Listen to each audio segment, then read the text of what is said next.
with looking at my ass. It's way out of your reach, rabbit. In Metro Last Light, humanity suffered a global nuclear war and has since plunged into nuclear winter. In post-apocalyptic Russia, year 2034, you played the role of Artyom, a ranger bent on preventing human extinction. To avoid the radiation plaguing the Earth's surface, the last surviving humans have fled to the underground, a system of interconnected rail stations known as the Metro. Here, the survivors deal with monsters, mutated because of their exposure to radiation. Monsters are not the only thing they have to deal with, though.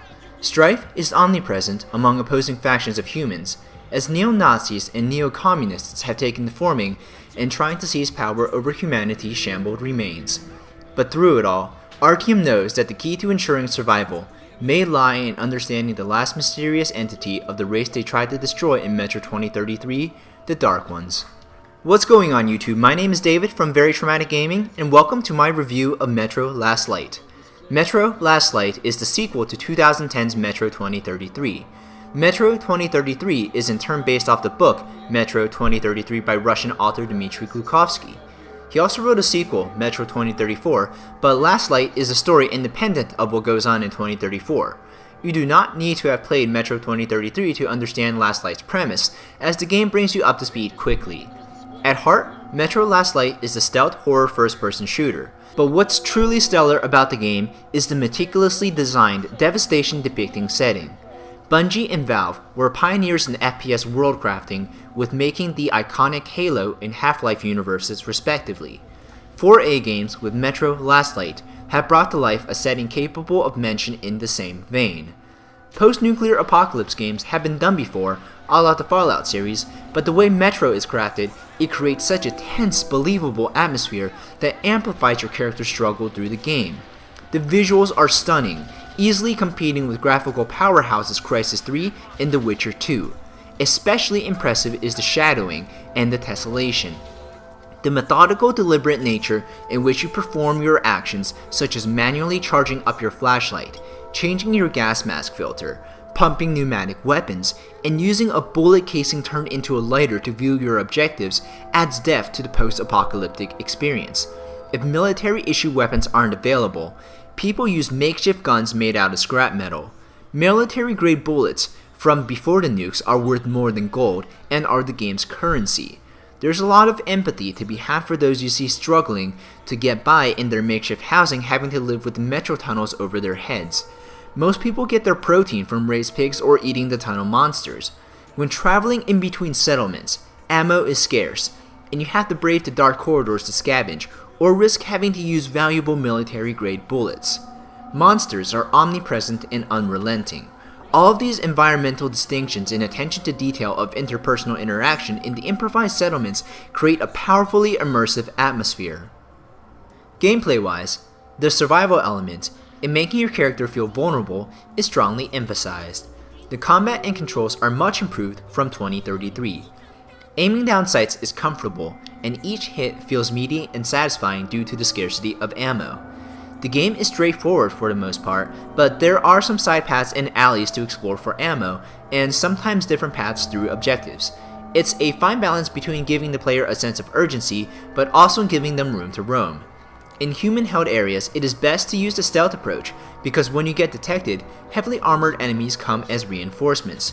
Referencing the game's impressive use of shadowing, you can shoot out lights to make your own paths through the shadows. It is rewarding to use throwing knives, close quarters takedowns, and suppressed weapons to kill before anyone knows you're there. Or, if you want to go for a more peaceful resolution and achievements, you can use non-lethal methods or bypass enemies altogether. There are a few segments where you will have to fight enemies or monsters in close quarters or shooting gallery gunfights, and stealth is not an option here.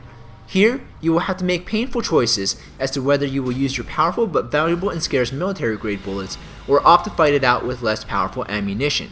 As mentioned previously, all ammo is scarce, and scavenging all the nooks and crannies is a big part of the game. Tension is always high, adding to the horror-infested atmosphere. Yet, despite all of the positive progress the game has made in atmosphere and gameplay, there are a few small concerns that keep Metro Last Light from getting a top score. Enemy AI is lackluster, glitched, predictable, and downright stupid at times.